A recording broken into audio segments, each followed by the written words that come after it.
Welcome in. It is your boy Stevie B from Views from the Stands, and we truly appreciate you turning into the show tonight on a Wednesday. I had a little bit of a hiccup yesterday, but we're are back and ready to roll with you guys today. And if you haven't noticed and you're watching on the screen, we are back to full strength. We have all the fellas in the building. We got the GM, G Mike, and we got Mr. BC. It's been a little bit since we've all been able to get together, and we have a jam-packed show for you today. We have a major surprise coming out of the NBA draft lottery. We have the NBA playoffs that is in full swing. Some major surprises going on. We got a new running back getting paid and making a little bit of history, as well as a quarterback retiring that kind of shocked the NFL world. We have a fun-filled down-bad debate of some of the best NBA duos in the league. We also have another fun down-bad debate for you, which is going to be which QB is going to have the best sophomore season. There's going to be a lot of fun, and we're really hoping that you guys can chime in, give your thoughts, give your opinions on everything that's going on. Before we get into all of that stuff, Mr. G Mike, I'm going to have you start us off, my man. How about you let the good people know what you got going on and how you're feeling tonight, my man? Yes, sir. Guys, if you're into sports gambling, I run a Telegram channel where we offer daily slips to get you winnings from $10 to $50 to $100 a day. It's only $10 a month, but it comes with a good affiliation program so you can make money while still betting. I'll give you all the details and stuff. You'll see the link pop up in the chat, or if you're watching the recorded episode, you'll see the link pop up on the screen, or my social media accounts where you can slide in my DM. So we'll start a conversation on how to get you going and how to make money for you, babe. Absolutely, man. Absolutely. Who doesn't always love a little bit extra chump change in the pocket? And it's been a little bit since I've been able to say it. Mr. BC, back in the building, my man. Let the people know what you got going on, my friend.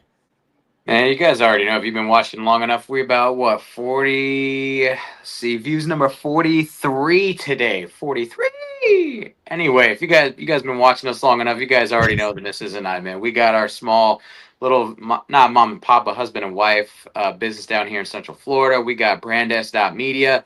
We got your wedding photography, videography. We got engagements. We got family formals. We've got even graduations because it's coming up. You never know. Some of them have probably already passed. You guys have already kind of missed your chance there, but it's okay. For those that haven't, hit us up at brandes.media. That's where you can find the link. All of our portfolios, all of the events we've covered. You can kind of see what our photography, videography style is like. And if we're a match for you, we'll be able to help you make memories that last a lifetime. That's brandes.media. Absolutely, man. We got a couple other people we need to shout out. First and foremost, we are officially now on iHeartRadio, so please give us a like and subscribe on there. Check us out. It's worldwide, so that's a big move for us. We also got some new ventures coming up pretty soon as well. We'll be getting into that probably more towards the end of the show. So we're just on the rise, man. And on top of two guys has been riding with us for a while, man. We got Varsity Sports Nation, man. We've been doing really great out there. We really support the support from Varsity. Man, if you want some high school sports, they got you, man. You want college sports, they got you. You want content like you're watching on the screen right now or listening to, they got you, man. The best part is it's on a convenient app, man. You can download it on your iOS, your Android, your Roku, your Apple TV, Fire TV, social medias as well, man. Catch all the shows on like ours and many other content on demand. We really appreciate it out there, and thank you for Varsity Sports for supporting us and support them as well. And last but not least as well, we have Millions.co. It's been a great partnership with us. They've been helping us out with Reels and just a great content that if you want to get to talk to athletes, this is your best way, man. They have a lot of interviews and a lot of interview-based stuff. So it's really, really cool. So we want to show support. Everybody's been supporting us. And as we're on it, we wouldn't be we'd be reluctant if we didn't actually say, but please, if you give us a like and subscribe, we've been really making a lot of momentum, and we really appreciate everything you guys have done for us, and continue to watch and tell your friends, tell your family, tell anybody you know. It's a great fun sports show that we're just trying to get the word out there, man. All right, so we're going to go ahead and move on, and we have some new stuff coming up, man. So we're going to go ahead and get into some news. What do you guys think? Let's do it, sir. All right, man. We had a big thing that happened over the last couple days. We had the NBA draft lottery, and this one was a major shocker to a lot of people. And if you haven't heard yet, my Dallas Mavericks end up with the number 1 overall pick after having a 1.8% chance to win it. That's San Antonio Spurs coming in at number 2, the Philadelphia 76ers at 3, Charlotte Hornets at 4, and number 5, the Utah Jazz. We have a screen up there, a graphic up if you want to see all the way 1 through 14. This was pretty big. This was really interesting. I will go last because I'm sure I have a lot to say, but there's been a lot of people out there. Speculation and all this different stuff. I'll save the best for last. Go first. Go first. Go first. We want to hear how excited you are about this. I'm actually extremely excited, man. This is just a big thing for Dallas, man. It's been such an up and down season. If you go the last 2 seasons, man, the Dallas was about a mid-tier team, it seemed like, last season, and then they make some trades, and then they make this a magical run to the finals. They get beat by Boston in the finals because Boston was just a flat-out better team. There's no way around it. Midway through, we also can get rid of not even past us at the trade deadline. We get rid of Luka Doncic.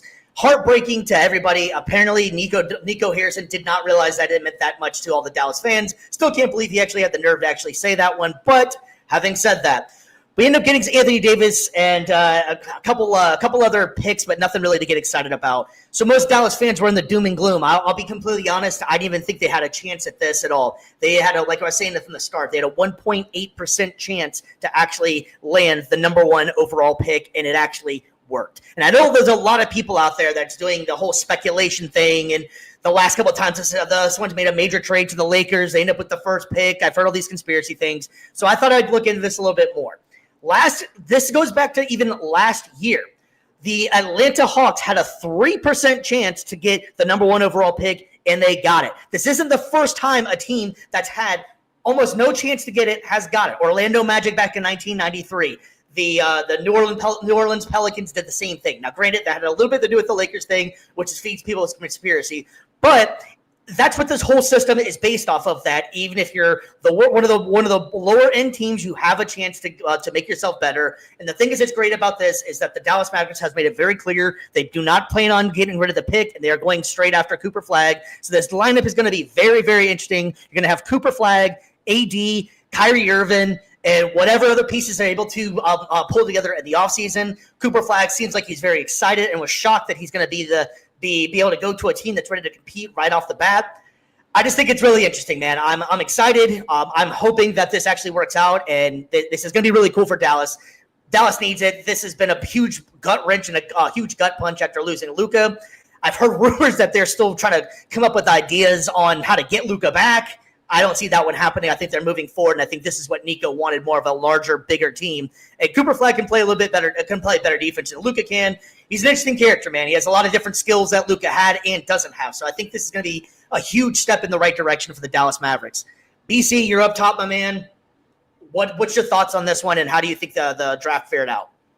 I mean, for Dallas, it can't be, like you said, after getting pretty much the biggest gut punch in the last decade easily in team history, this is the best news for them that they could have ever had. So you're getting a guy that is basically, again, a lot's to be seen, but if we're going by pre-draft measurables, combine stats, and everything like that, he's a great fill-in as far as like what Luka was expected to be coming into the NBA.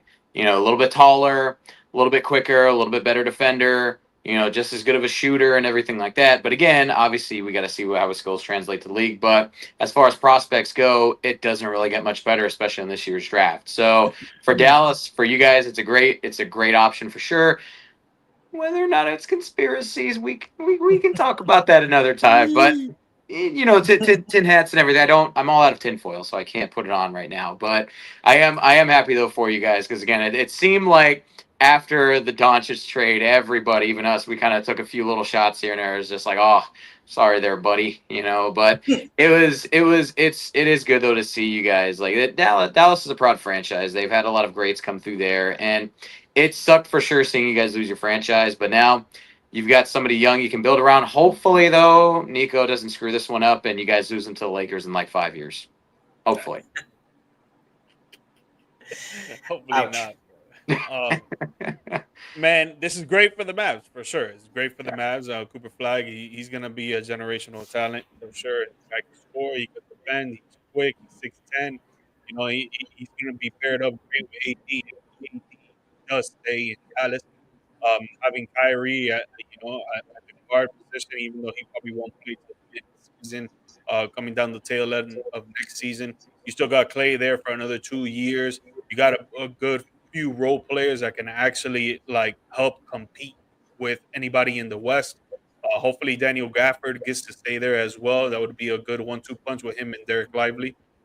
So it's a good move for the Mavs for sure. I think they should use the number 1 pick on Cooper Flag. If they don't, maybe trade it away for someone like Devin Booker or Tyrese Maxey or Giannis. Maybe try to use that leverage right there for teams that are trying to contend right now, but they need to make some moves with their team and try to get some more pieces, some young pieces. When it comes down to the conspiracy thing, though, I don't know, man. I think it just solidifies right there that the NBA is just rigged on this part with the lottery, bro. And in my opinion, honestly, they should get rid of the lottery, bro. Why is it that a play-in team, they made this whole play-in tournament 2-3 years ago where a team in 10th seed can have a chance of getting into the playoffs, but then now a team with a chance in the play-in gets the number 1 pick in the NBA draft? I don't think that's fair at all. I think they should go the way that the NFL draft goes, and the worst team in the league gets the number 1 pick. That's it. Yeah. I think that's fair. It is for everybody to try to compete with each other at least. Because right now, Cooper Flag will probably be going to the Washington Wizards or the Charlotte Hornets. And maybe they can compete in the East, in a weaker East. Obviously, the West is the strong suit. But in a weaker East, you put them in the Washington Wizards, maybe they could get the 10th seed, and maybe they can get into the play-in. Maybe. But now you take that chance away. I'm going to say, you give it to the Dallas Mavericks, because how is it that the Dallas Mavericks get the number 1 pick after they trade away their superstar player to a franchise that has had a superstar player since they've been around, since we could think the beginning of time with the NBA, and now they just get it out of nowhere. They get the number 1 pick after trading away their superstar to a team that's always had a superstar. I don't know. It sounds like some collusion. Sounds like some collusion there for you fantasy sports players. I know you know about collusion. It sounds like it to me. I don't know. But my tinfoil hat is in the kitchen. I just don't want to get it right. Yeah. And I mean, you even look back to the history of the lottery, the very first lottery, the whole note from the envelope that had New York's pick was dented. And how convenient for the Knicks to be able to get a franchise-changing center in the biggest market in sports. Patrick Ewing, like do shit with it. Exactly. I mean, they made it to an NBA Finals once. Got absolutely dog walked, but Yeah, no, I'm not going to be, it did happen. It worked off my team. So I will take the other approach that I could see where people would maybe have some sort of, feel a certain way about it. I can understand that. I'm not going to be totally naive and act like I don't. But having said that, though, you're completely right. If people don't like this, they need to change the way the lottery is, because this ultimately does give anybody the chance. Now, my other point would have been, who had a chance at it as well was Oklahoma City.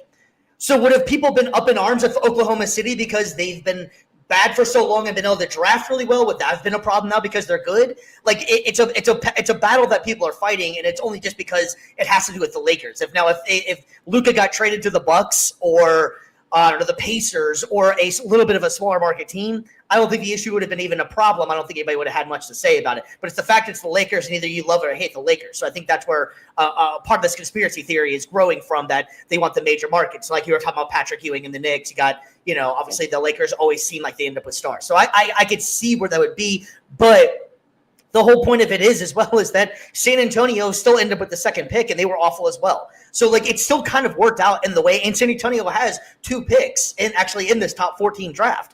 So they're going to be able to rebuild pretty fast, and they have one of the greatest players greatest young players. Hopefully health conditions work out with Wemby.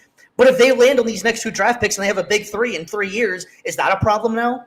So I just feel like it's an argument that people want to have just because it has the Lakers in it. It'd be the same thing if it happened to the Yankees, the Red Sox, the Dodgers, these large market teams. People just hate whenever they do it. But then here's the flip side of it, though. Here's the absolute flip side of this thing, too, is that everybody's kind of worried right now because no major market team will be getting into the playoffs.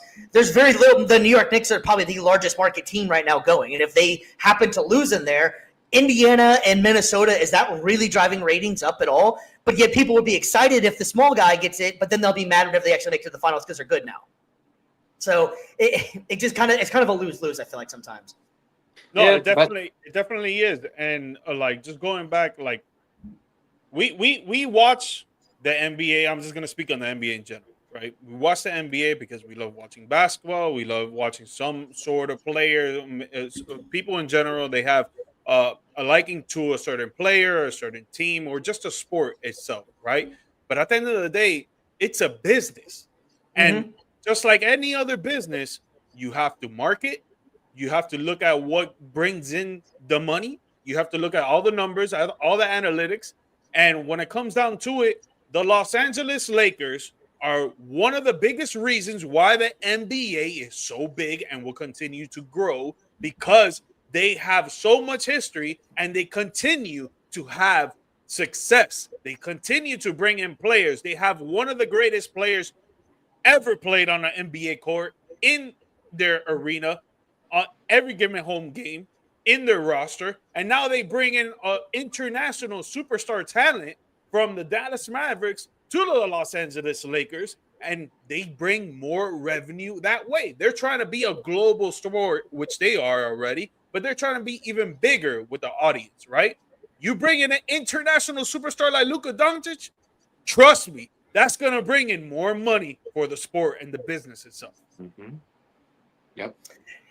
Yeah, and so like if you're look on the graphic on here and stuff, if you look at these teams in here, so I guess I'm just trying to go off of like why people are making a big deal of like how the Mavericks ended up with it and everything like that. So if you have Houston Rockets at number 10 in here, Houston Rockets were the number 2 seed in the West. They really needed the number 1 overall pick.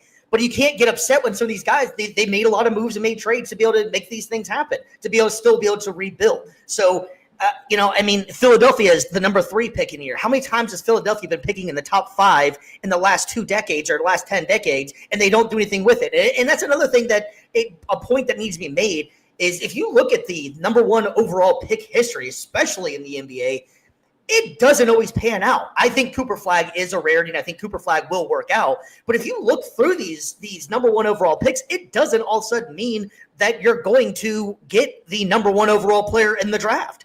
You don't always land on Apollo. You don't always end on a LeBron or, I was looking back on it just to look at percentages of it. The Cleveland Cavaliers end up drafting Anthony Bennett.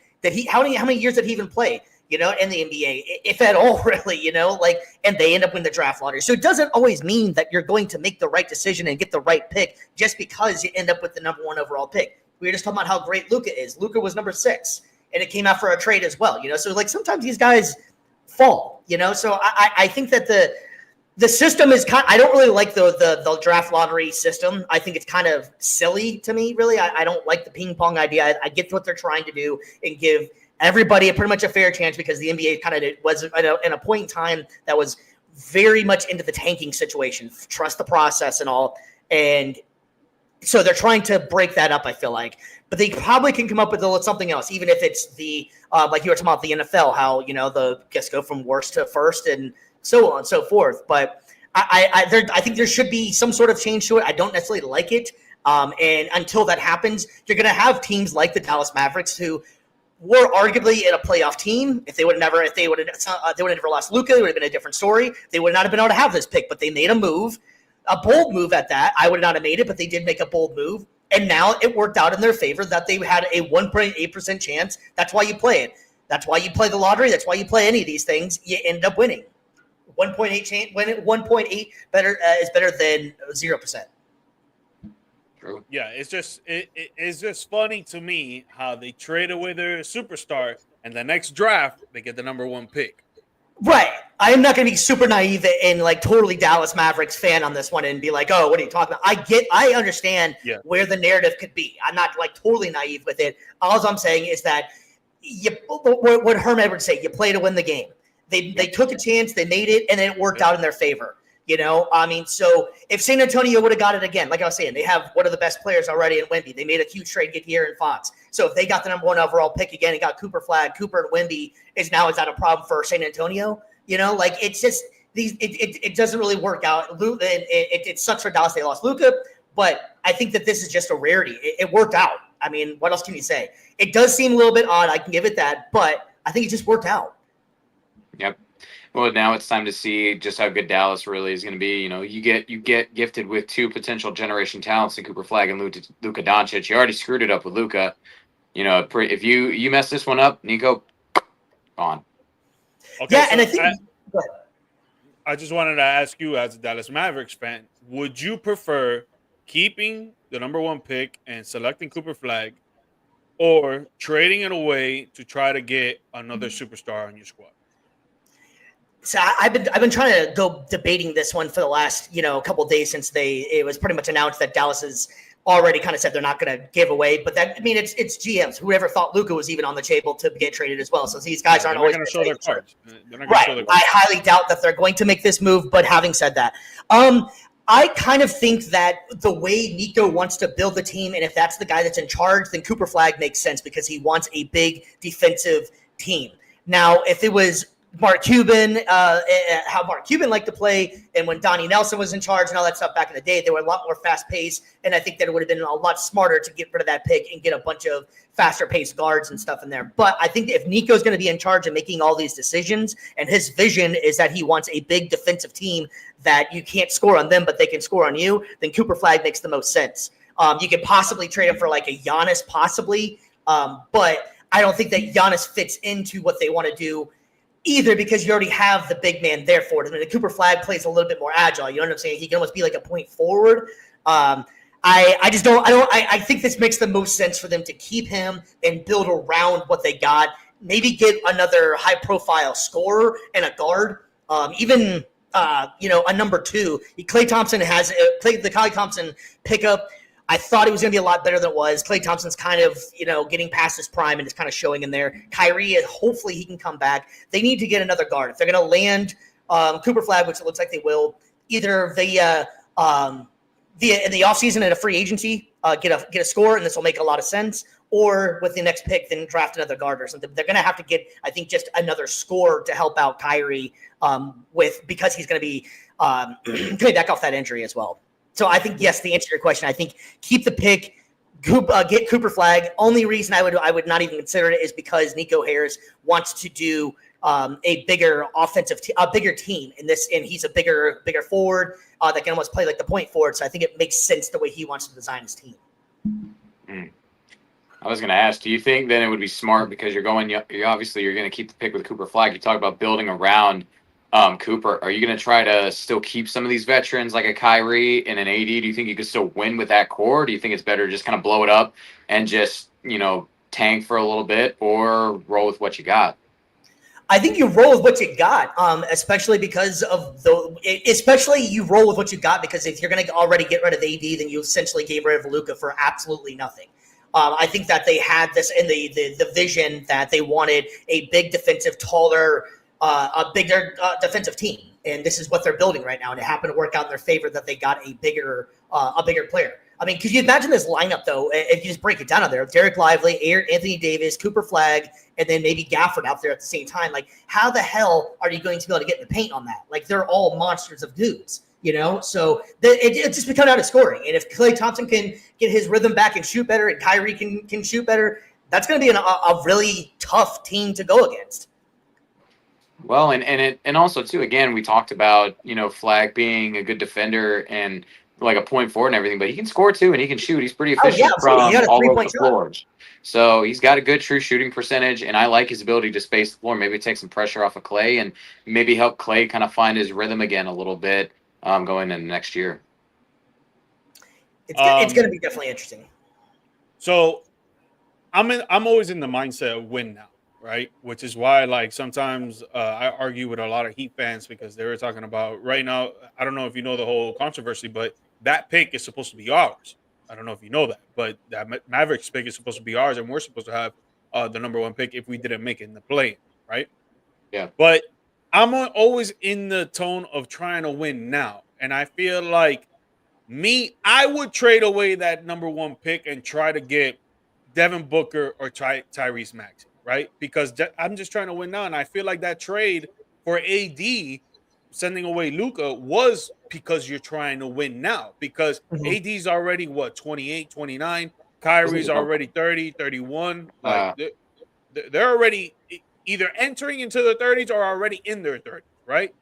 So it's like, how long are you going to wait to try to win a championship? Not saying that Cooper Flag can't get you there, because I think he can. I think he can bring scoring. He can bring defense, right?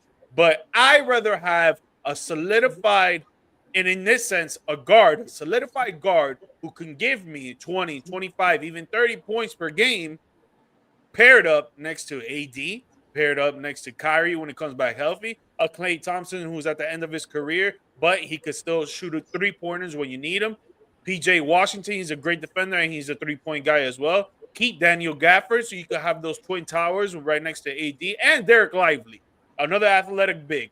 I feel like that team put together is just great for success. Cooper Flag, yes, he's gonna for sure he's gonna influence that as well. But then you're gonna have a fourth big that you're gonna have to put into those roles. When I rather have a guard who can be quick, who could shoot the three, and he could be elusive and a playmaker as well as Kyrie. But I get why people want to keep Cooper Flag for sure, and especially Mavericks fans, 100%. I'm just saying that I think I would trade away the pick to get a superstar guard in return right now. I could see it. I could definitely see it. I think there's definitely an argument to be made on both sides of that one for sure. I wouldn't be up here saying that I don't think that the thought not crossed my mind of, okay, what can we get for this now? Is this our opportunity? Like you brought up a Giannis, something like that. Could you bring something like a guy like that in here? But I feel like that if you believe in what Cooper Flag, the potential and how they're hyping him up, then you keep it because you've already got rid of one of those guys already. You had one of those guys in your building, and he is definitely different than Luka in the aspect of and not even going to go on the Luka out of shape a bit again or something like that. But if you look at the two of them, Cooper Flag is definitely a lot more lean and ready to go. Luka, no matter what, even coming in, MVP of the EuroLeague, all that stuff, he never was in that great a shape going in. Luka is still one of my all-time favorite players, and I will still always be a Luka Doncic fan. But this is where this actually seems like, okay, maybe Nico was on the right track. Maybe Nico knew something that we all didn't know, and that's why they pulled the trigger, and it worked out in their favor that they were able to get another generational talent is what most people seem to think. So I think that's why you kind of have to keep this pick so that it keeps, the fans a little bit excited that, hey, we did this for a reason. We ended up winning the draft lottery. We got the pick. We got the guy to replace Luka that can do things that Luka can't do because he's a hell of a lot better defender, it seems like. And if you remember going back to the Olympics, they invited Cooper Flag. And the reports coming out was when he was playing with all those vets, he was dominating. Like LeBron, all these guys came back saying, like, this kid is the real deal. Like, he is something special. And he showed highlights and flashes of it in the March Madness tournaments and in his whole season. So I think that's one of those things you kind of have to keep this pick just for that reason. So it gives fans a little bit of peace of mind that saying, hey, we had a chance at another worldly talent and we gave it away for another player or something, So I think it just shows the loyalty for a Dallas fan, which they need right now. So are you saying you agree with the conspiracy? Is that what you're saying? So you're saying there's a chance. Yeah. No, I do not believe in the conspiracy. I think that I could see where people would make the calls with it and draw the lines together. But no, I don't. I think they just happened to get lucky and it worked out. But you can also say being a Mavs homer, I get it. You can say that on the comments all you want to find. I understand it. But this isn't the first time this has happened. It happened even as last year. 3% chance to win. Atlanta Hawks won it. Nobody seemed to be up in arms about it. It's exactly what someone who'd be in on the conspiracy would say. Right. For you guys that are watching the live, let us know what you think. Should they trade away the number one pick to get someone else, or should they keep him and choose Flag? Let us know. All right, so we're going to go ahead and move on from that one, man, and we are going to move on back to the NFL, man. We had some pretty big news. This one came out a few days ago, so it's forgive us, it's a little bit behind here, but we're just want to comment on it a little bit. We had a surprise in the NFL. Derek Carr is calling it a career, man. Derek Carr finished his career with a 65.1% winning percentage, 41,245 yards. That's a lot for Derek Carr, man. Derek Carr had a cannon for an arm. He had 257 touchdowns, 112 interceptions, and a QB rating of a career, which I found this to be fascinating, man, 92.8. That's not too bad of a career, man. And a lot of people will, boo-hoo on Derek Carr and say he wasn't that great, but 92.8 as a career for your QBR is pretty damn good. And on top of it, too, he was a slight journeyman. He didn't miss too many games. He played in almost every games. He the only time he got hurt was whenever he really got to pretty much New Orleans. And then he had that controversy where he got shut down in the Raiders, but that was the writing on the wall. They were going to be getting rid of him, and, that wasn't his doing or anything. G-Mike, what's your thoughts on Derek Carr, man? Do you think this is it? Do you think he's done? Or do you think that he's going to ride it out because of the shoulder injury and see what happens next year? I think he's done, man, because like the injury that he has is his rotator cuff and his throwing arm, right? So when you have an injury like that, that's gonna literally derail your skills in throwing accuracy, throwing pressure, and like just getting the ball to the guys at the right moments and stuff like that. Like it's gonna affect him big time. So I see why he's retiring. Like he doesn't want to be just trying to keep trying to show that he's still worth it, because he can be, but his rotator cuff is not going to let him. His arm is not going to let him. His shoulder, his injury is not going to let him. So it's going to be like he's just going to be going through the years, through the motions, and then his career is going to be plummeting, and people are going to forget how you just brought up all those stats and how great he was in the beginning of his career towards the mid, and then obviously at the end, the tail end, it digressed so much. So he doesn't want to be known for that, right? And I get it. Like you don't want to end your career on a really bad note. You rather end it on a note that you're like, yo, you know what? I did what I could. I tried my best and I gave it my all. Yeah, I'm with you on that, man. It's the thing is that the only reason I think that there might be a chance that he possibly come back, he's 34. And let's face it, NFL guys, especially quarterbacks, are playing later on into their years. But I think you're on the right track, though, that this injury is a little bit different than most of the guys that's later on in their careers, BC, man, what's your thoughts on this one? Derek Carr, what's your thoughts on this? I mean, I will say, as far as like in his family, he's definitely the better of the two Carr brothers for sure. Like if y'all remember way back, David Carr for Houston, I think still the most sacks a quarterback's ever taken in a single season. That was awful year for him.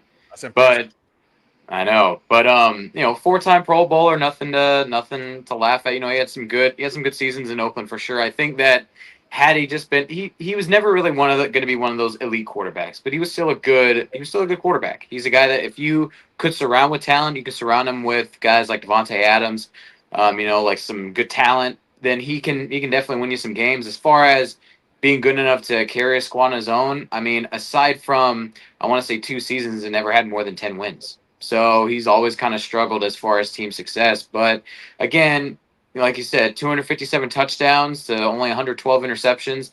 That's nothing to laugh at, and 40,000 yards. It does show that he did have some longevity in his career. And, again, it sucks to see him go. But like G. Mike said, when your rotator cuff's gone as a quarterback, when it's that banged up, there's really not much else you can do. And you kind of want to save yourself. Like, what's the point in continuing to play if you're just, by the time you retire, you can't do anything with that arm at any point. You can't go play with your kids. You can't go throw with them and anything like that. That's one of the reasons why, I think we've been seeing a lot of players retire early, is because they want to be, they got their money, they got their bag, go take care of your family, go spend time with them. Don't beat up your body any more than it already has. And, for all the guys like Tom Brady that we applaud, that we respect so much and put up on such a high pedestal for longevity and being able to make all the sacrifices necessary, I think it's also important to notify the guys that they got their bag, they did their thing, but they also chose health and long-term well-being over, another like 3 or 4 years of, sub 500 football. Yeah, especially on the Saints too, because I feel like the Saints I think that the Saints are probably going to be the worst team in the league. We can go into that later on for sure. I just think the way the Saints did this draft, I hated the way they drafted. We can get into a lot more of the Saints actually talk. We get into divisions here in the next couple months or so, something like that. But I think the Saints are this is going to be a major blow for them. I mean, they hopefully believe in their guy Tyler Shook that they took. They had the opportunity to get Shador. I don't. This one looks even worse that they maybe didn't draft Shador. The granted, it is t-shirt and shorts football right now, but the reports coming out of Cleveland is Shador actually looks pretty damn good. They had the opportunity to get him and they didn't. And I don't know if they knew if Derek Carr was going to do this, and it just seems like really doom and gloom for the Saints. Can I interest you guys in a little conspiracy theory, since I'm already on the conspiracy right here? I feel like I already know where you're going with this, but entertain me. Do you now? It's not even necessarily a conspiracy here, but I will check this one out here. Okay, a little bit of just a hypothetical and a thought here. Saints are going to be the worst team in the league coming up next year. You know who's going to be the number 1 overall pick next year and bring the lineage back to the Saints? Arch Manning. And if that name sounds familiar, it is because Arch Manning played for the New Orleans Saints. Would that not be the biggest turnaround that the team needs? They have a bad season. They get the savior coming back in. The Mannings have a bunch of they have a bunch of lineage back in New Orleans. The dad played there. How fitting would that one be that he ends up playing for where old Grandpappy played for, man? Just saying, the writing's on the wall for that one as well. I mean, honestly, it'd be fun to kind of see that happen. And the Manning name is a treasured legacy. Although, you got to go up against the Bucks twice a year, so that'd be pretty fun as well to welcome them and be like, yeah, 5 sacks, enjoy your day. All right, so we have to do this. I feel like after anybody retires, Derek Carr, Hall of Famer, BC, yes, no, no. That was pretty quick. No chance at all. No chance. No, I mean, again, that's not to poo-poo on his career. Again, He was still great. Yeah, it was a Hall of very good, but not great enough to make the Hall. And there's nothing wrong with having a career like that. You made the league, dog. You made the league. When you were a 4-time Pro Bowler, 40,000 yards, 250 touchdowns, like that's nothing to sneeze. And there was a year that Derek Carr was in the MVP conversation too. Is that year that he ended up? I think he was like breaking this leg. Like he was balling out, and I want to say broke his leg or something. He had a pretty bad injury towards the end of the season that kind of derailed it. But Derek Carr did have some great moments in the NFL. So I kind of agree with you guys. I don't think that he will probably be able to make the Hall of Fame, but not every player makes the Hall of Fame. That's what makes the Hall of Fame special. But it's not saying your career wasn't amazing as well. All right, guys. Well, heading from one Derek to another Derek, and Derrick Henry, who I think we all can agree will probably be one day in the Hall of Fame. Just signed an extension with the Baltimore Ravens of 2 years at $25 million in guaranteed money, but he signed for 2 years, $16 million contract. Man, this is awesome news for Derrick Henry. I'm super excited for him. I think that I wish he'd going to have been playing his whole career in Baltimore. I think he just absolutely fits with that Baltimore culture. He just looks like a Baltimore Raven to me every single time he's out there. I think he's still got a lot of juice left in him, and I think 2 years is a great deal for him because that line is still good. They were on the brink last year. I think that they could be getting even better this year. BC, buddy, we got Derrick Henry re-signing another contract. Man, you like this or not? Oh, I love it. Perfect fit. And, we were looking at the stats and everything. That's the largest contract for a running back over the age of 30, most guaranteed money. So, again, we don't really see a lot of running backs have much more traction after the age 30. That's kind of the falling off point for most RBs, but Derrick Henry just keeps going. And for his play style as well, somebody that relies as much on physical contact and strength as much as he does, you would think by the age of 30, he'd have some countless surgeries. He'd be a shell of his former self, but he keeps chugging along. Freight train keeps going. King Henry just keeps reigning supreme over the league pretty much. And I'm happy to see it, and again, we talked about, Hall of Fame, 11,000 yards, over 100 touchdowns. Like the only thing that's missing on that resume, and I believe he's got an Offensive Player of the Year or two on there as well. The one thing that you can say that's missing from his career, Super Bowl championship. And I know he's in probably the best possible situation to win one in Baltimore. Mike, same question, buddy. Yeah, man. I mean, there's not really much to say. You guys hit it up right on the head, but just to extend it a little bit further, just how BC said, he's on the best possible scenario that he could be in. I mean, that offense is great. They just had a little hiccups, against the Buffalo Bills, and they could have easily won that game. They could have gone, a little bit further. But I think they have a good, well-oiled offense when it comes to passing and running, and the offensive line knows how to pass block and run block. The coach is a Hall of Fame coach, Lamar Jackson, two-time MVP, or three, whatever the case is. I mean, dude, like the writing is there for them to win it, bro. They just need to execute a little bit better and do less turnovers. And bro, they could be Super Bowl bound either this year, next year, or the year after that.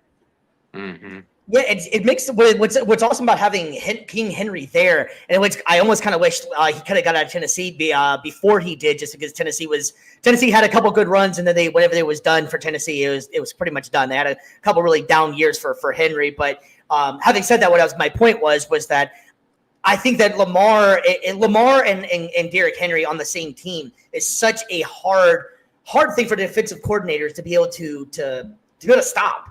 Who are you supposed to stop in that one?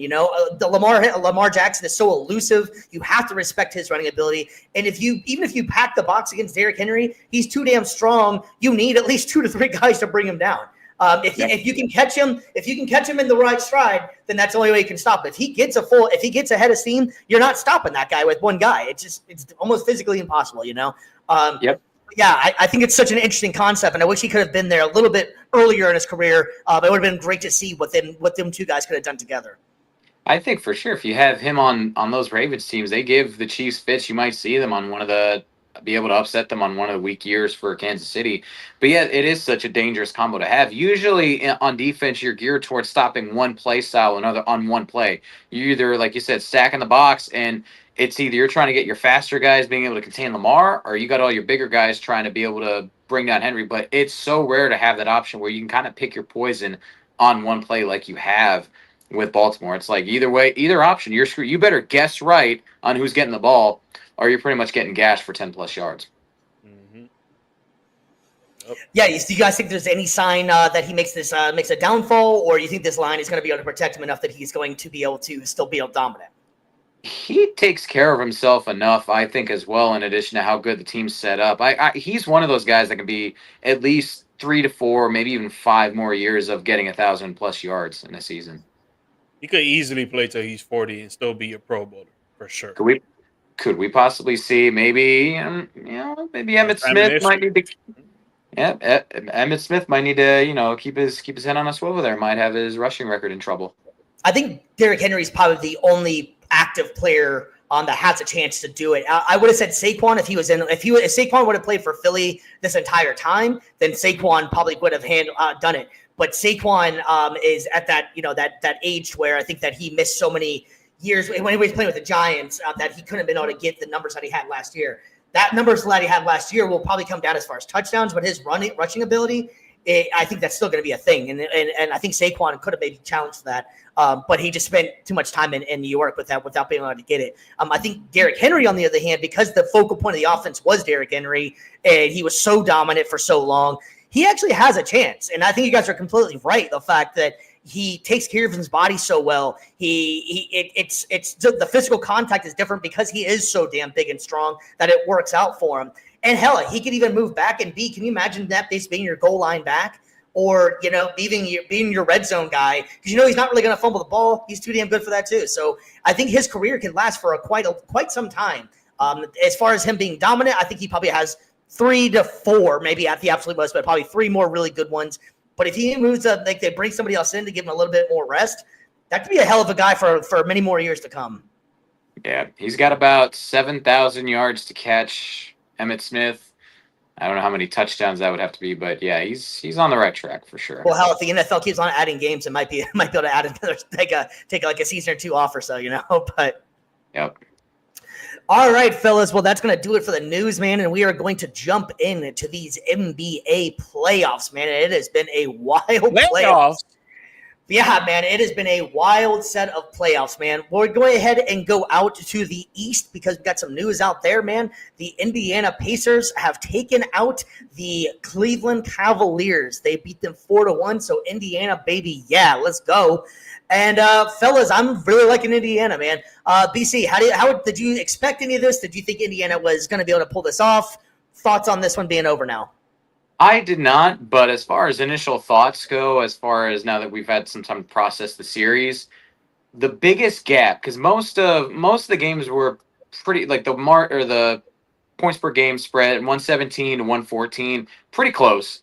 But the biggest margin that I'm seeing is in field goal percentage and overall 3-point percentage. 13-point shooting percentage difference from outside. Who would have thought in the modern NBA that shooting threes is the key to beating the Cleveland Cavaliers? Orlando Magic, take notes. Just saying. Like that's what killed us last year. Didn't learn our lesson going into this year. That's all I'm going to say before I get myself any more trouble. But shooting, it was the key. Again, Cleveland, they got a good defensive team. They're great at being able to smother you from the point of attack. They're able to reject you at the rim. They like to slow it down and grind it out. So how do you stop that? Make your shots.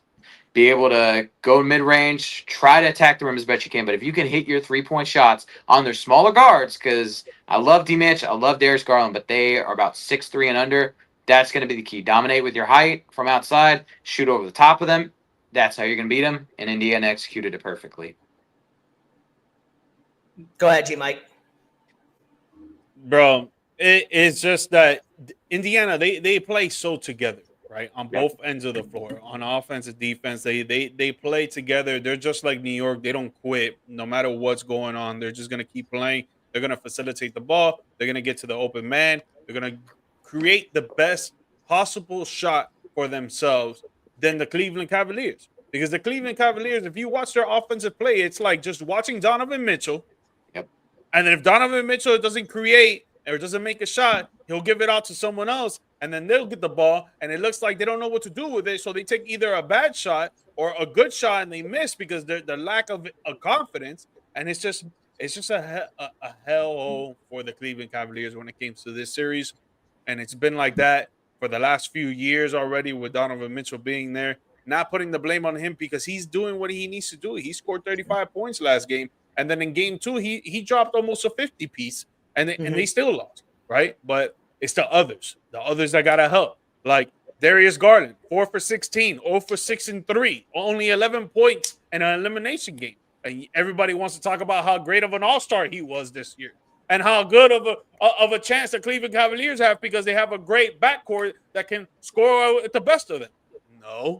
No, he only showed up in one game this series, and in the other game that he didn't even play in, his backups didn't even do anything for him because like we mentioned last time, BC wasn't here, but Stevie B and I we were talking about it, how Ty Jerome, you're supposed to be a guy that's supposed to come in and fill in for Darius Garland if he's not playing, and you go 1 for 11 from the field, and you only made 2 points in a playoff game.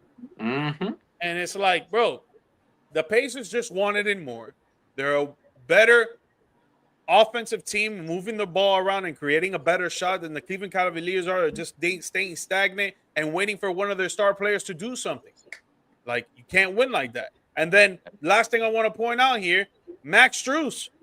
You went 0 for 9, 0 for 6 from the 3, 0 points in an elimination game, and you were talking about, yo, if you don't believe that we can win, don't come to work.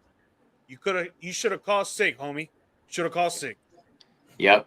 You look at every single player on the Pacers that were logging starters minutes, not one of them shot under 40% from 3. Yep. Literally, they all shot the lights out. Meanwhile, you go up to Cleveland, everybody that logged starters type minutes, only one person shot over 40% from 3. One person. You are not winning basketball games if you can't hit your shots. I get it. Ball movement. I get it.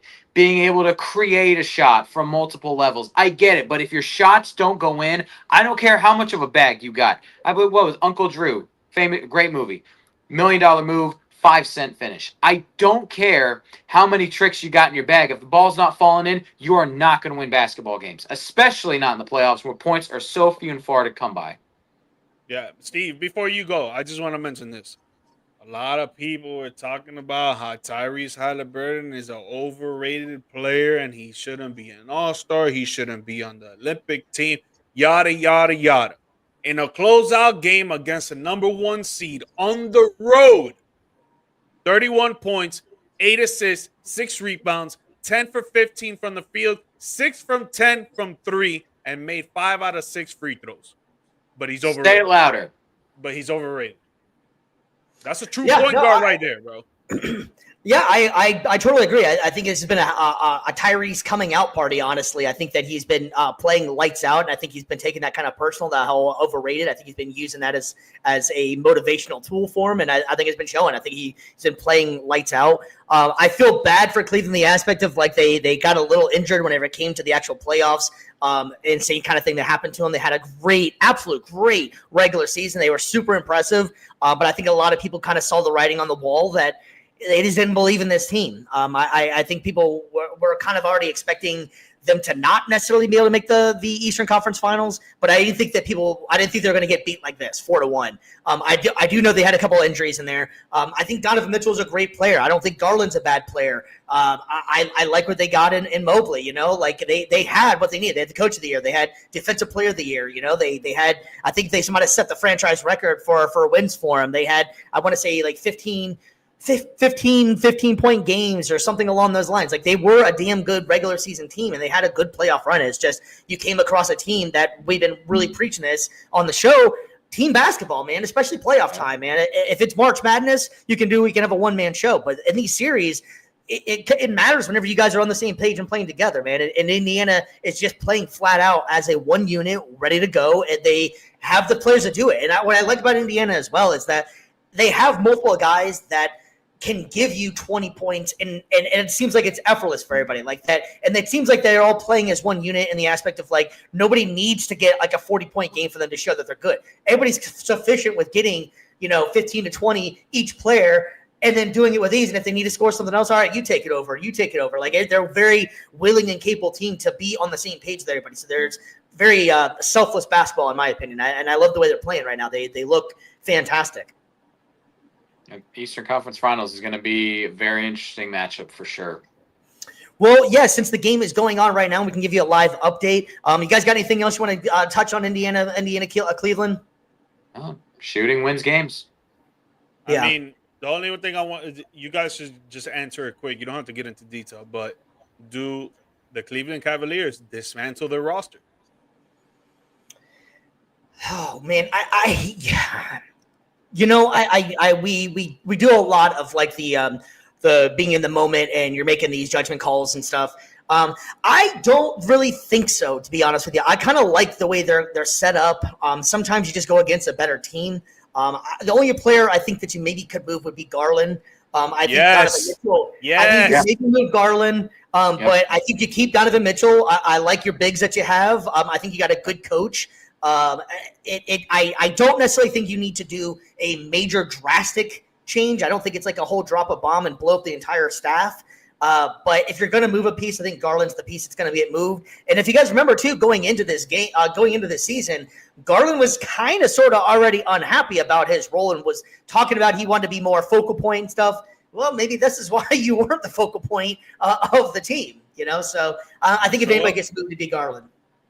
Yep. I say get rid of him. Maybe try to trade for 3-and-D type of guard or a 3 maybe or something like that. Somebody that can kind of help take a little bit of the pressure off of Donovan Mitchell, especially on the defensive end. You can kind of let him coast a little bit more. He doesn't have to necessarily try to carry the load on both sides. I think they need like a Randall, a Julius Randle, or a Siakam, one of those kind of guys that can do it on both ends of the floor to get that little bit of defense, and can also give the scoring as well, just to add to it. I think that's what they're hoping for with Evan Mobley. They think that they want him to get his offensive game, to the next level, and that's what he's probably going to work on this offseason. So it's going to help out, but. Even then, man, I feel like they should trade away Garland and maybe try to get a forward, a small forward that can score, that can play defense, someone that doesn't have to be an all-star, but that can be a great role player that's going to actually put in work when the playoffs are about to come, because Garland doesn't show up for the playoffs, bro. And if you want to get past teams like New York, Boston, Indiana, like, You need another player that's going to help you score. And Garland, he only shows up in 1 and 2 games. You can't have that in a playoff series, and especially when you're going to go to Game 7. Like, you need someone else who's going to be consistent as Donovan Mitchell.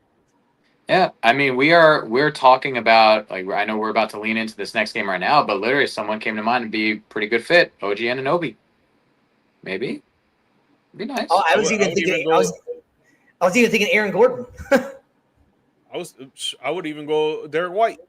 Try to get Derek White from the Boston Celtics. That they gotta split their, like we can get into it already, but they gotta split their team up because their Mhm. cap is like a 500 million. So they need to Yeah. split up their team. They're not gonna be able to keep everybody. So might as well Yeah, get one of their players.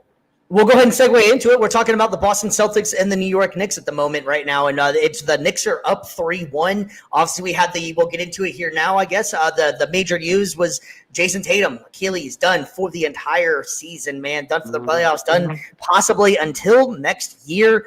Who knows if he's going to be able to make it back? The Achilles is a very monster of an injury to come back from. We all wish him the a speedy recovery. We want one of your best players in the league to be able to come back. But this is major news for the Celtics.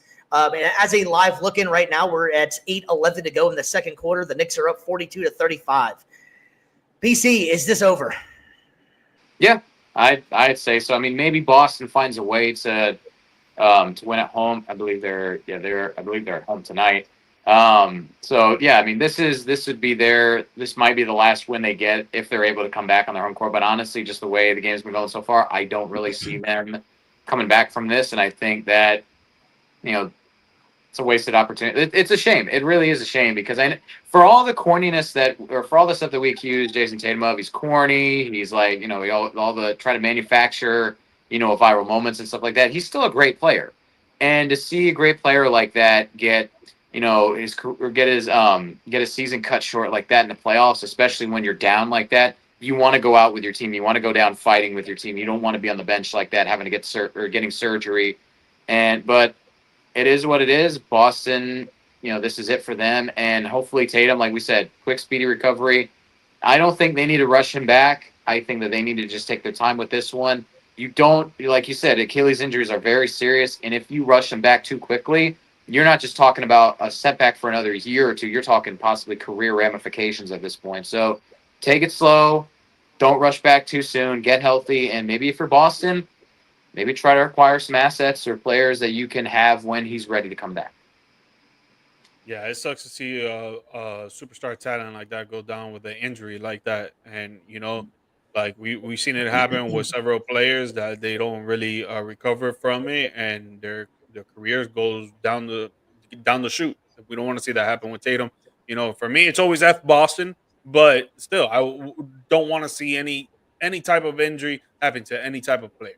You want to see every team with full throttle, especially at this time of the year where playoffs, where you expect to see the superstar talents going up against each other and giving us a series that goes to game 7. You know what I'm saying? But he goes down. Prayers to him and his family, and he hopefully a speedy recovery, and hopefully he can still have a long career because, like I said, some players don't come back from this.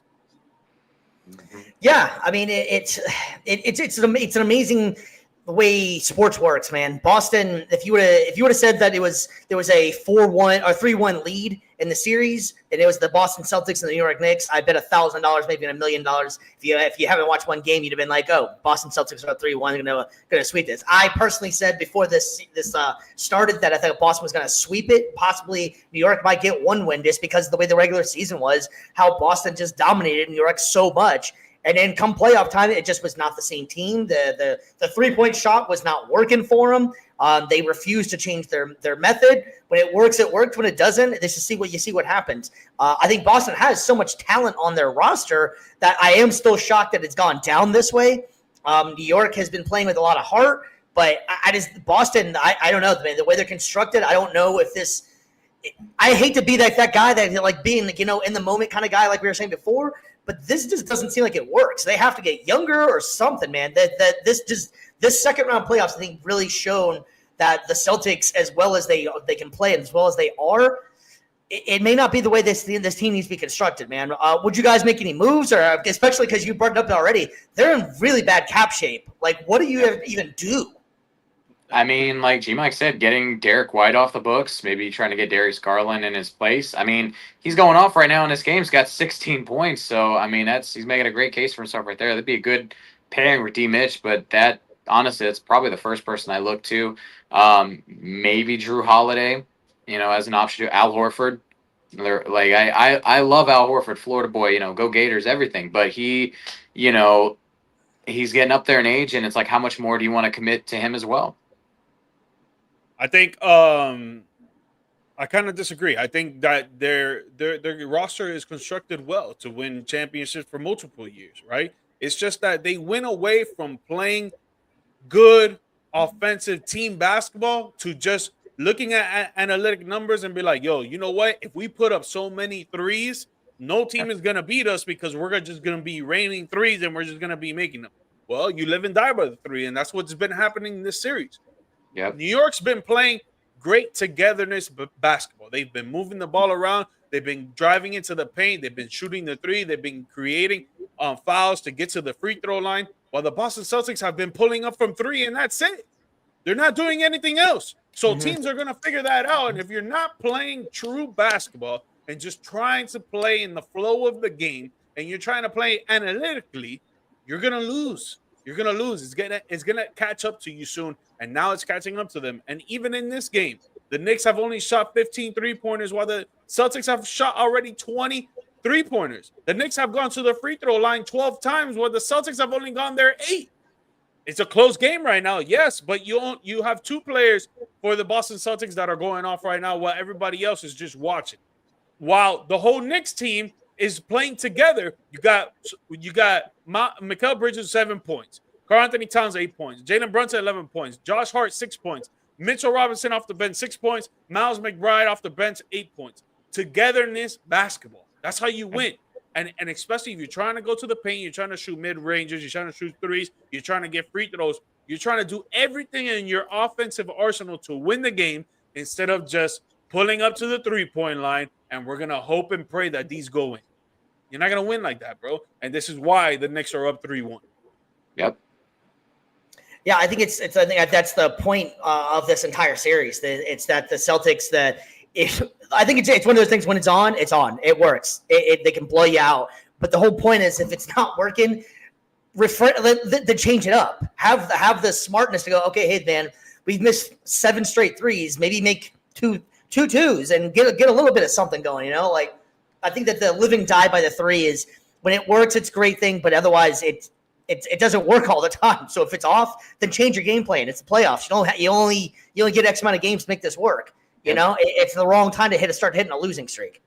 You got to be flexible. And again, for all the stuff that I mentioned about being able to shoot threes and everything like that in the modern NBA, like you guys said, it's not the be-all and end-all. There's got to be a balance. Just like you got to be able to slow it down and attack the rim and be able to hit from mid-range, you got to also be able to hit threes. So you got to find balance. And like G-Mike alluded to, Boston had great balance on their team earlier like last year.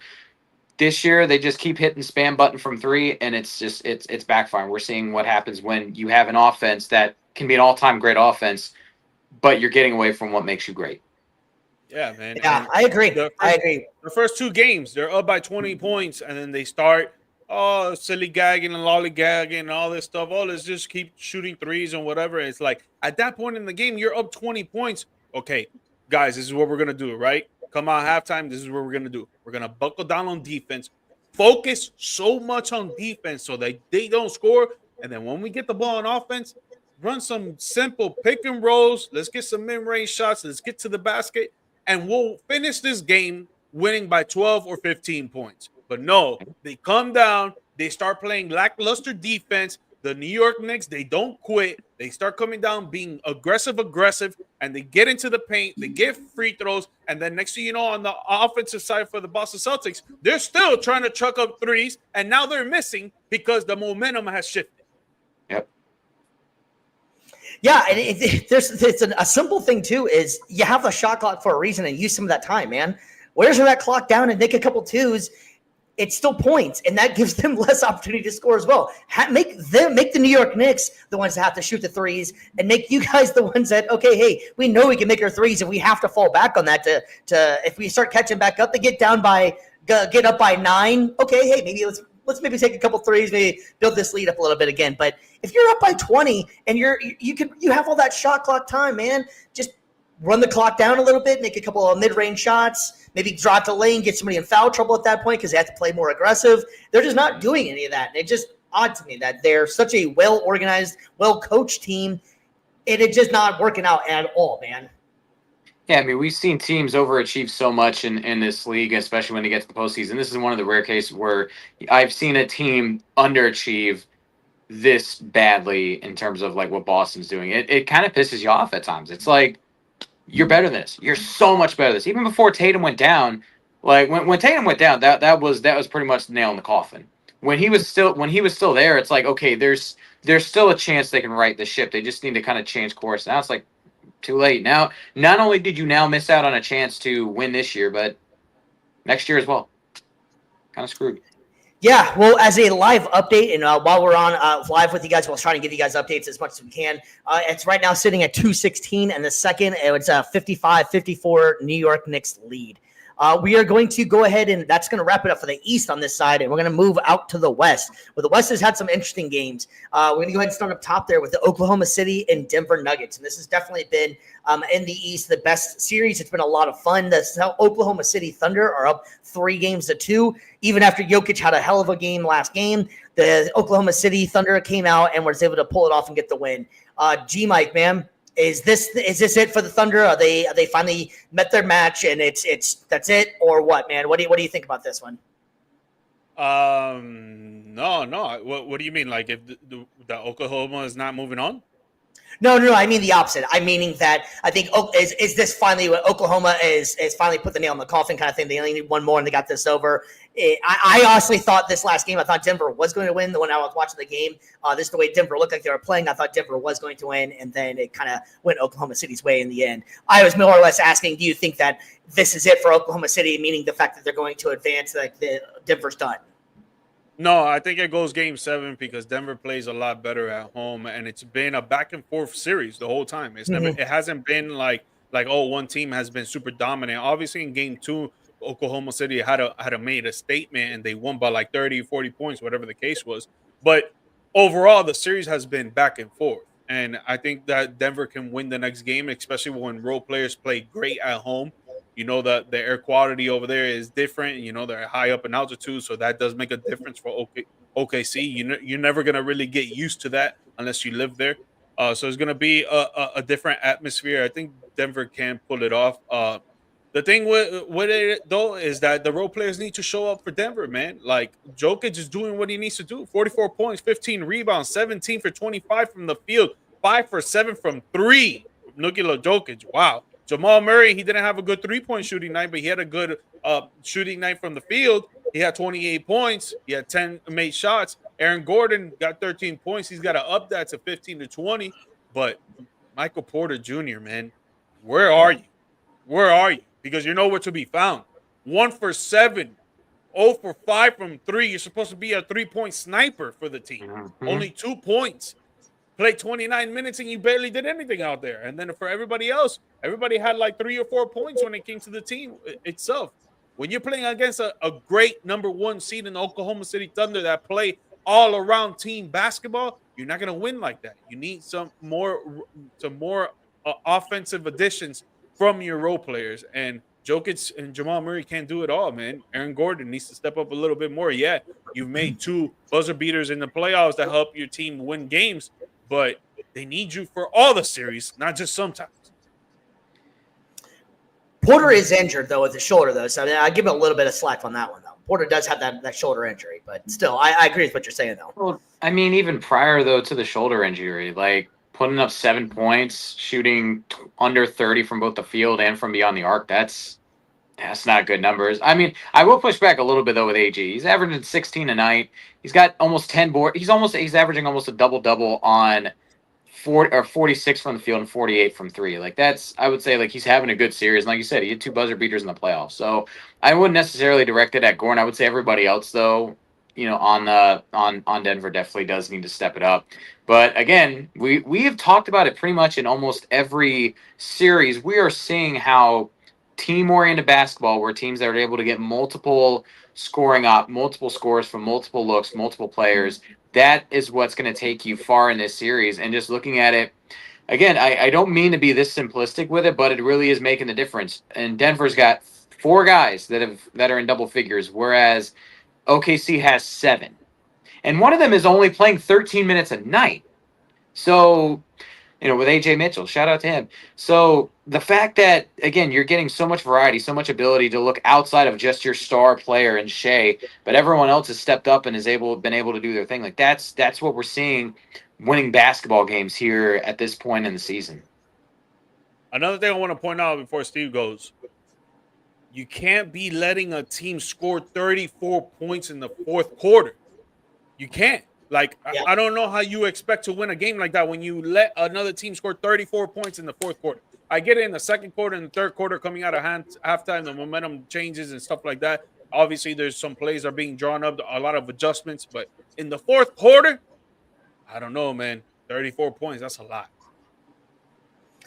Yeah, fourth quarter execution is extremely good, and that has come back multiple times in this playoff and multiple games in these playoffs. These guys have been blowing these leads; they'll end up going up, and then they end up blowing these leads. So yeah, I completely agree. I mean, that's as simple as it gets. You can't let another team score 34 points in the fourth quarter. I don't think there's much else to say about that one, man. Just as a quick live look in, we have halftime officially with the New York Knicks and the Boston Celtics. We are tied at 59 apiece. All right, fellas. So you guys have Denver winning the next game to make it a 7-game series. BCU. I'm gonna buck against the trend real quick just to play devil's advocate. I'm gonna say no. I think OKC makes a statement. They get one because if this goes to Game 7, I don't think that they are able to accomplish much. But I think OKC shocks everybody. They pull it out on the road and they're able to show everybody this is their time. I'm going to OKC wins the next game as well. I think OKC closes it out and moves on to the next round. Western Conference Finals. And T-Mike, you're going that Denver is going to get the next game and go to Game 7? Yeah. All right, cool. Well, let's hope, man, because that's always fun, man. Game 7. All right, so we got one more series that is going on at the moment, and it is coming up. I believe they're playing tonight, if I remember correctly. We have the Minnesota Timberwolves and the Golden State Warriors. The Minnesota Timberwolves are up 3-1 over Golden State. G-Mike, my man. Wow, this one, Steph being out, this is major, man. If we've talked about it in the past with Steph, and unfortunately, he got hurt with that was a hamstring, I believe it is, and there's no timetable with that. I believe he's supposed to possibly come back this next game. Steph is an amazing player, but hamstrings, you can maybe play 3 minutes or you can play 40 minutes. It's so tough to say how it's going to aggravate it. And then what the other problem is too, you re-aggravate it. Is he going to be on a minutes restriction this game? Because if they win, they obviously have to keep on going on the Game 7, and you can't have them hobbling around in that either. So. G-Mike, what's your thoughts on this one, buddy? Man, we got Minnesota up 3-1. If Curry comes back, I don't think he's going to be on a minutes restriction. It's the playoffs. He's gonna want to play every single minute that he can be out there. Obviously, you need some rest because to get your energy going. But if he plays, I think it's going to be Game 6. It's not going to be tonight, if that. But honestly, man, like. It just depends on Minnesota comes out because I think Minnesota can close it out tonight. But the thing is that closing out on the road for role players is very, very tough. The star players are going to show out. Julius Randle's going to show out. Anthony Edwards is going to show out. But you need the others, right? And Jaden McDaniels didn't do work on the road. And actually, they're playing at home, no? Are they playing at home? Yeah, it's Game 5. Minnesota. Yeah, no, they're playing Minnesota. Oh. Scratch that. Delete all that. Timberwolves taking it tonight. Role players are coming out, and that's Take 2. Curry is not gonna play again. I'm sorry, Curry. I wish you were out there, man. Jimmy, you did not do what you need to do last game. You only scored 14 points last game. When you're the star player on the court and you got no one else to help you score the rock, you need to be out there scoring 50 points like you did for the Miami Heat, man. But Timberwolves, they're going to take it. They're going to close it out tonight. They're playing at home. I just think Anthony Edwards is going to go ballistic. Julius Randle's going to have a great game. And maybe Jaden McDaniels will probably put up 15 to 20 points. I think this one comes out of a healthy Steph. If Steph was healthy, I would still pick Golden State even if they're down 3-1.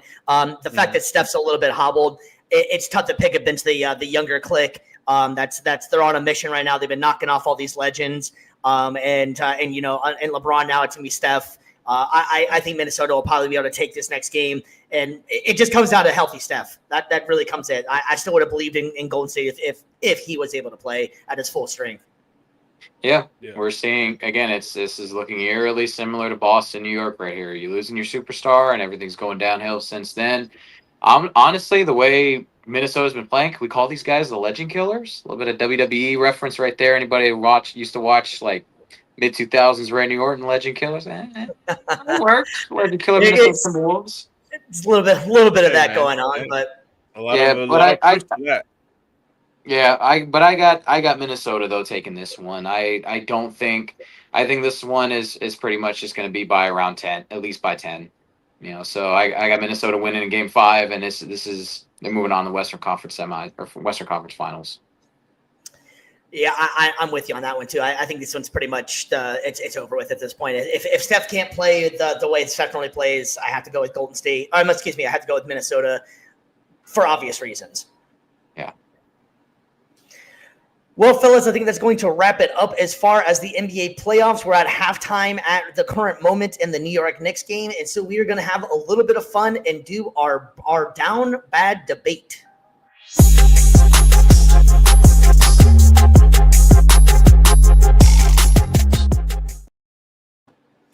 All right, fellas, we have a fun down bad. DC dancing in the background, but he don't dance. Yeah, y'all can't see it. Y'all can't see it. That's why I do it. What goes on in the background stays in the background, man. Exactly, man. Well, exactly. All right, so if you guys cannot see this on the screen, we'll break it down for you like we always do. We have a fun one for you here, the Down Bad Debate. We all debate on these topics. A lot of these things come from the internet, and we're just trying to have a little fun with you guys out there. We love to hear you guys comment on these as well. Which two players in the NBA make the best duo? We got Giannis Antetokounmpo and Kevin Durant, LeBron James and Steph Curry, LaMelo Ball and Zion Williamson, Anthony Edwards and Victor Wembanyama, Shai Gilgeous-Alexander and Donovan Mitchell, and last but not least, Nikola Jokic and Luka Doncic. Mr. BC, you are up top, my man. You are going first. Oh, man, this is a tough one right here. Can we choose the worst one after? Yeah, I'm game for that. I already have my pick for worst one. Yeah, I think that was pretty easy. Me too. I think we all have the same one for worst. Let's just go first with that one. It's got to be LaMelo and Zion, correct? It's got to be LaMelo and Zion. 100% the worst duo. I was going to say, though, in second place, not far behind, I would put Shai and Donovan Mitchell. Two guards as a duo. Come on. Yeah, but two guards that can put up 50. They can literally put 100 each. I don't know, man, but they don't give you much else. I am going to try to make my pick. This is, oh my gosh, this is incredibly tough. I'm going to try to say based on whose play styles I think mesh the best together before I say anything. Old heads will probably love me. Younger viewers are probably going to hate me. I don't care. Give me LeBron and Steph. Like, we've seen them before in all-star games. Like, they've had that wink and nod towards each other. You've got LeBron's amazing passing, playmaking skills. You've got his ability to barrel to the rim at will, combined with the greatest shooter of all time, who gives you so much off-ball gravity, so much ball movement. That's just my pick right there. Close second would probably be Giannis and KD, just because of the length and the scoring ability and defense as well. See, I'm going to go against you in this one, and I kind of liked what you thought was one of the worst ones. I'm going to go SGA and Donovan Mitchell. I think in this style of NBA that we're playing right now, you have two dominant guards that could just score at will on these guys. I love the Luka and the Nikola Jokic, but I don't know. I think there'd just be too many nice passes, and eventually he's going to miss, I love Steph and LeBron. I think that one's a great combo right there. But I think in the way the style of the NBA is right now, I'm going to go with SGA and Donovan Mitchell. Guys, there's only one correct answer here, bro. And it's Anthony Edwards and Victor. Yeah, that's a good one, too. Dude, both two great defenders and offensive players. I think Wemby will go down, if healthy, he will go down as the best defensive player in NBA history. Like, you already see it in the stats, how crazy he is when it comes to blocking and defensive rebounding and playing in the in the interior. With Anthony Edwards as well, that he could score at will. He can play in the perimeter. He could stop any guard from scoring. I don't know, bro. I'm taking those two. I don't think no one can stop those two if they're together on the team. You ain't wrong. Yeah, that was gonna that was gonna be a good pick. That was definitely a pick there because like, how are you gonna defend? None of these guys can. Jokic, I take that back. Giannis and LeBron could handle Victor Wembanyama down in the post. I'm just trying to think who are you gonna have him be able to defend him is my question. I couldn't get that out. I'm sorry. I couldn't imagine who's going to be able to defend him down there, but LeBron and Giannis could probably take care of that one down there. But yeah, I don't know, man. That would be interesting. That'd be very, very interesting. I think that SGA and Donovan Mitchell kind of would match up pretty decently with that one, just for the aspect of being able to guard Anthony Edwards. But the X factor in that whole thing comes down to Wemby. Yeah. I just love two-way players. Me, I don't like just one side. Like, I don't like a player that just plays all defense, or I don't like a player that just plays all offense. I like players that play both ways. And to me, that is the best duo when it comes to both way play. You know what I'm saying? Like, Yeah. No diddy. Yeah. I just like the offensive synergy. I think that Steph and LeBron play with. And again, we've seen those two, like, how many times, like, it's been hyped, like, oh, imagine if they play together. It's like, it would be an all-time, probably the greatest duo to ever, well, obviously we're not talking right now. Probably, in my opinion, it'd be the greatest duo of all time. If you pick those two, just because the play styles mesh so well. So, all right, yeah, I'm going to go ahead and take SGA and Donovan Mitchell. I think they fit today's NBA very, very well, the way their style of play. I feel like they can get to the line. I love their scoring abilities. SGA is still a really good defender as well as a great scorer, and Donovan Mitchell can easily drop buckets on pretty much anybody, so that's why I'd be taking SGA and Donovan Mitchell. Yeah, I got Anthony Edwards and Victor Wembanyama because no one's scoring in the paint on Victor, and no one's stopping him from scoring the rock either. Anthony Edwards, you can already tell no one can cover him on the perimeter or even driving to the basket, and he's a great two-way player. I think that's a pretty fun one. That's going to get. There's a lot of stylistic players in there that they can play a little bit different. You can run mix and match with a few of those guys. So I think that you're on the right track as well. I don't think that's a horrible pick at all. And I think everybody has their own little thing. Steph and LeBron would be interesting, and always just fun to be able to get the chance to see that. All right, fellas. Well, I think that is going to wrap it up for us for another episode of Views from the Stands. I can't believe we're at number 43. We really appreciate all the love and support. Please give us a like and subscribe. Tell your friends, tell your family, tell your mailman. I don't care who else you tell. Just tell somebody, please. Pass it along and get it out there. We're on iHeartRadio. We're on Spotify. We are going to be on G-Mike. If you can help me out with this a little bit. We just started with another company. G-Mike, why don't you explain that one for us a little bit? Yes, sir. Guys, we're being promoted on the podcast network, so you'll see our podcast there as well. So we're trying to get our podcast on all podcast platforms for you guys to listen to. It doesn't just have to be Spotify. Trying to get it on Apple, iHeart, podcast network, and other places, that can help us out and sponsor us. We appreciate them, and we just want to keep putting in this work each and every day. Absolutely, man. So that's big news for us. So check us out on there and everywhere else we mentioned before. We really, truly appreciate it. BC, you got anything for the people before we head out? Hey, man. What this game tonight? New York, Boston. I got Nick. This tie is about as close as it's gonna get. Nick's about to blow the doors off the second half. Predictions. Uh-oh. Call me out. Call me out if I'm wrong. G-Mike, got anything before we sign off, my man? Yeah, guys, please leave a like and subscribe and share with your family and friends. We would really appreciate that. We're trying to get our subscribers up. We're trying to get our comments up. We're trying to get everything up when it comes to the show. If you guys are watching the live episode, please do not be scared to write in the comments. Make fun of BC's hair. Make fun of my beard. Make fun of Steve's face. It doesn't matter. Just say anything in the comments so we can get you up and going. If you have any questions, we'll put up on the screen. Any comments, we'll put it up on the screen. Or if you want to be on the actual show, just hit us up on one of our socials, and we'll get you going. We'll get you on an episode with us. Yeah, I just want to give a shout out. It is one of my favorite times of the year. Welcome to Rockville is going on to Daytona Beach this weekend, so I will be definitely getting my rock on for the next few days. Degenerate. Cannot wait. If I see you out there, I'll see you in the pit. That's going to wrap us up for us, my man. For G-Mike, for Mr. BC, I am Stevie B, Steve Brennan, and this is Views from the Stands. We are out. Peace.